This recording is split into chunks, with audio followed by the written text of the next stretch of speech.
शिरडी गांव में रमेश नाम का एक गरीब किसान रहता था। उसकी आर्थिक स्थिति बहुत खराब थी, लेकिन उसके दिल में साईं बाबा के लिए अटूट श्रद्धा और विश्वास था। वो रोज सुबह उठकर साईं बाबा की फोटो के सामने दीप जलाता, थोड़ा सा प्रसाद चढ़ाता और पूरे मन से प्रार्थना करता। गांव के लोग अक्सर उसका मजाक उड़ाते थे। वे कहते, सिर्फ पूजा करने से पेट नहीं भरता, मेहनत करो।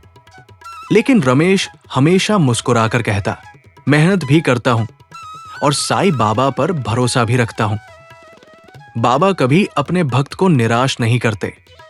एक साल गांव में भयंकर सूखा पड़ गया। खेतों में फसल सूख गई, कुएं खाली हो गए और लोगों के सामने भूख की समस्या खड़ी हो गई। रमेश के घर में भी खाने को बहुत कम बचा था। उसकी पत्नी चिंतित होकर बोली, अब क्या होगा? बच्चों को क्या खिलाएंगे? रमेश शांत स्वर में बोला, साईं बाबा पर भरोसा रखो, वो जरूर कोई रास्ता निकालेंगे। अगले दिन रमेश मंदिर गया और साईं बाबा से प्रार्थना की। उसी समय वहां एक बूढ़ा साधु आया। उसने रमेश से पानी मांगा।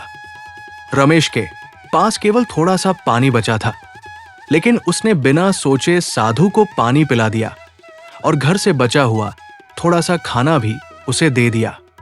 साधु ने मुस्कुराकर कहा, तुम्हारी भक्ति सच्ची है, बाबा तुम्हारी सहायता जरूर करेंगे। ये कहकर साधु वहां से चला गया। अगली सुबह अचानक गांव में तेज बारिश शुरू हो गई। सूखे खेत हरे भरे हो गए। रमेश की फसल सबसे अच्छी हुई। उसकी गरीबी धीरे धीरे दूर हो गई। जब रमेश मंदिर गया तो उसने देखा कि साईं बाबा की मूर्ति पर वही मुस्कान थी जो उस साधु के चेहरे पर थी।